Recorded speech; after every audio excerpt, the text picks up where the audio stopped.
I'm sure you remember the 5 Memphis police officers known as the Jump Out Crew or the Scorpion Unit who mercilessly brutalized and beat to death Tyre Nichols. Remember when they first came to trial, they all said that they were innocent. It says right here, 5 former officers involved in Tyre Nichols' death plead not guilty, even though we have video evidence of their guilt. Well, a trial convened today, and before I get to this, I want to remind you what Scorpion Unit actually meant. It stands for the Street Crimes Operation to Restore Peace in Our Neighborhoods. It's a 50-person, or it was a 50-person unit with the mission of bringing down crime levels in particular areas. It's almost like they got paid for and were incentivized to bring up the crime by being legalized, legally covered, legally protected gang members themselves. So in this whole bit, you've got conspiracy against rights, you got false reports, intentional cover-ups, deprivation of rights, you got legalized gang activity, and outright justified brutality. They justify it. They justified it. They lied on reports, and we're going to see this right here. The names of the officers, just to also refresh your memory: Tadarius Bean, Demetrius Haley, Emmett Martin, Desmond Mills, and Justin Smith. But I want you to listen closely to this report right here, because we're going to get some admissions from these guys that doesn't just apply to the Memphis Jump Out Scorpion Crew. This applies to anybody who's a member of the Thin Blue Line gang, because this is their code and this is what they live by, because this is what they do every single day on the job. We are fearful about what happened the night Tyre Nichols was beaten by police, and the testimony is coming from a former officer who was on the scene that night. Former Scorpion Unit member Emmett Martin was the first officer to see Tyre Nichols in January of 2023. Today, he took the witness stand in the federal trial of Tadarius Bean, Demetrius Haley, and Justin Smith. Our WREG's April Thompson is live at federal court. And April, plenty of people have been waiting to hear what Martin has to say about what happened that night. They have, especially since now that he is testifying against the other 3 officers.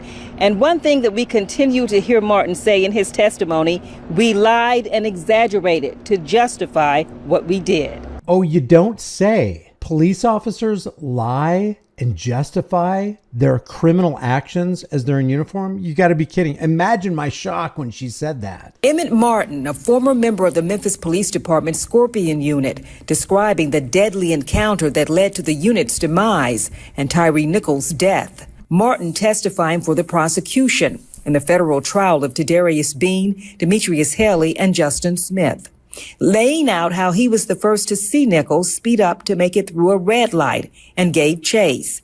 Martin admitting he didn't know how fast Nichols was going, but that a chase for a traffic violation was against MPD policy. So they go against policy, and they're willing to put a man's life on the line under the color of traffic law. This is deprivation of rights under the color of traffic law. We are willing to take your life away because you violated a law that was penned by our parasitic politicians.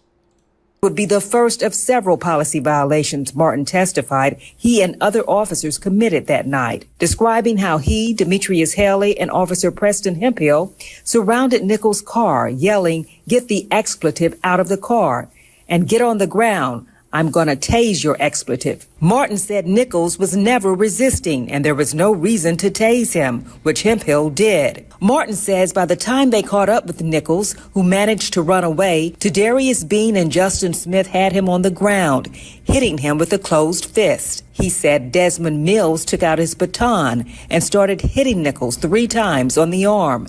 And that was against policy since Nichols was not a threat. Martin admitted he should have stepped in, but instead he said, "I punched him in the face 5 times with a closed fist." I should have stepped in. You know, I have the remainder of what you would call a conscience left. And my conscience was telling me, man, I should have become a buffer between my fellow henchmen, the Memphis Jump Out Scorpion Crew, and Tyre Nichols. But you know what?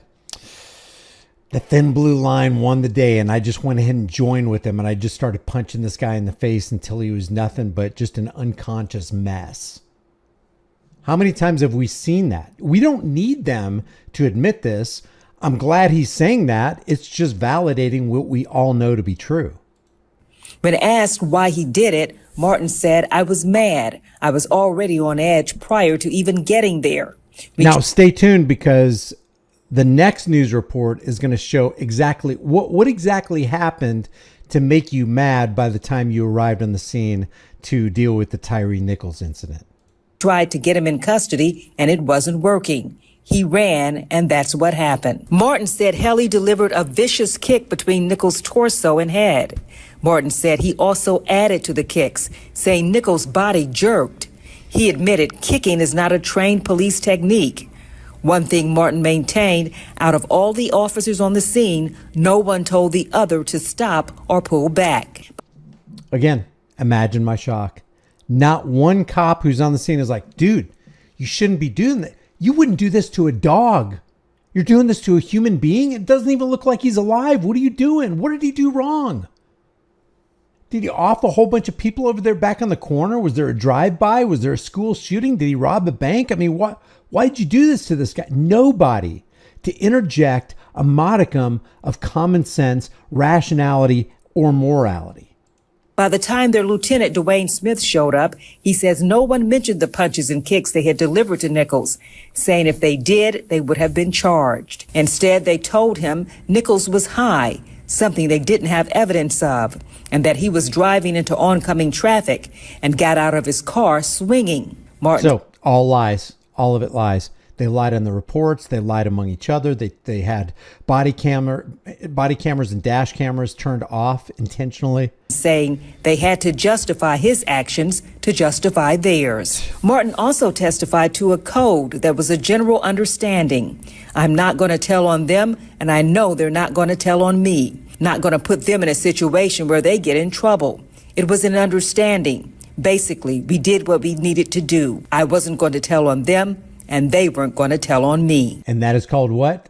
The thin blue line of silence. You don't just see it in Memphis. You don't just see it in St. Louis or Buffalo or Fresno, California or New York City. It's all over the place. They have that code. Don't worry, man. I got you covered. Don't worry. Oh, you're drunk. You're 3 times over the speed limit. Hey, just let me turn this body camera off and just lay cover for you. And Martin's saying a lot here in court today. Bear with me, if you will. Martin also testified he gestured for Mills to take off his body camera because he didn't want it to catch what they were saying after the beating. Yep, that's consistent with walking in the darkness, which cops do all the time. It was common practice to remove the camera, leave it running on the car. He'd seen other people do it, so he did the same common practice thing. He also said the assault report the department wrote up for him, since Nichols was trying to take Martin's gun, what he said happened, was also full of untruths, as well as Martin's own response to resistance report, even down to the lack of information they gave dispatch and EMTs and first responders about Tyre Nichols' injuries. They never told anyone what they did. Right now, the Brotherhood, the thin blue line, Fraternal Order of Police Brotherhood, lied to everyone. And why would you do that? You lie to everybody because you know what you did was wrong and you don't want to get caught. You don't want to get called out. You don't want to lose your job. You don't want to go to jail. These people, all 5 of them, should go to jail for the rest of their lives, including the chain of command above them, because they knew this kind of stuff was happening. This just didn't just happen one night. Oh, this is just one isolated night that happened to Tyre Nichols, and it happened to end in his death. How many other people have been brutalized? How many people have been victimized? How many people have been economically terrorized? How many people have been harassed under this unit of 5 dangerous individuals, 5 dangerous, legally sanctioned thugs?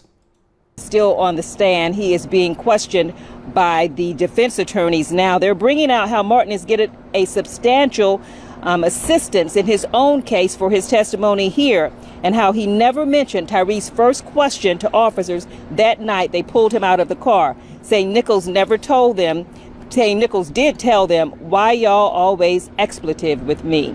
Martin says he didn't mention it because no one ever asked. All right, let's go to this next news story. Plenty of cross-examination by the defense today. The three attorneys for those three officers looking for inconsistencies in what former Scorpion Unit Officer Emmett Martin told the feds, who offered him a deal in exchange for his help with their case. It's a plea deal that has former Memphis police officer Emmett Martin taking the stand. You know, you would not have to question any of what happened if you had a police policy where you are not allowed to turn your body camera off at any point, or dash cam at any point during the course of your shift. And if you do, you get fired immediately and you go to jail for a year if you ever touch that body camera. Just it would be so easy to set that policy in place. And why wouldn't a good police officer just abide by that? Of course, you're going to leave your body camera on because you want to be caught doing good things. It'd be a very simple solution. And testifying in the trial of his fellow Memphis Police Scorpion Unit members, Tadarius Bean, Demetrius Haley, and Justin Smith. But attorneys for the three officers spent much of Wednesday trying to poke holes in the statements Martin gave to prosecutors, from changes in how he exaggerated Tyre Nichols pulling for his gun to whether Demetrius Haley kicked Nichols in the head or the torso. You wouldn't have to guess about, like I said, you wouldn't have to guess about any of that if nobody turned their body cameras off and turned their dash cams away. None of that. Because a jury would be able to see, or a judge would be able to see exactly what happened, and you wouldn't have to depend on the testimony of a lying cop. Attorneys picked apart what Martin said piece by piece, also reminding him that his plea agreement could be in jeopardy if it's discovered he is being untruthful. Justin Smith's attorney, Martin Zumock, honed in on the video of the officers describing how they hit Nichols, but Martin doesn't chime in anything about the face punches or kicks he gave Nichols. Zumock saying it was because Martin knew if he had, Justin Smith would have turned him in. Martin denies that. Zumock, in an attempt to show another side of his client. Is it really that hard to do what's right? Is it really that hard to resist what's wrong? Is it really that hard to call out cops who are committing crimes against humanity? Justin Smith tried to get Martin to remember that Smith was the one who turned in another officer who hit a homeless person with mental issues. Martin said he didn't remember. Zumock's questioning at some point seemed to aggravate Martin to a degree as they battled back and forth over what he said to prosecutors and what he remembered. We also got some insights into the now defunct MPD Scorpion unit. Martin saying it was data driven, and if you didn't meet your numbers, you could be sent back to your precinct. Data driven, that means there's a quota. That means there's pressure on the police officers on the street by the people in the front office to perform a certain way and turn in certain numbers, which leads to the incentivization of fabricating numbers, creating crimes, making victims of people who shouldn't be victims, starting to harass people, maybe even provoking people to, I don't know, take a swing at you or run so you could follow them and fabricate charges against them. Lieutenant Dwayne Smith, who was over the unit during the Tyre Nichols incident, was more hard-driven than the previous lieutenant, wanting more arrest. And we also know more about Martin why he said he was already angry when he spotted Tyre Nichols that night back in 2023. He said he and Haley had already had 2 misses that night. One was executing a warrant, and the person they were looking for when they went there was not there. So that was one thing. The other, he said they got a tip that Glock switches were being sold in an apartment complex in Binghamton.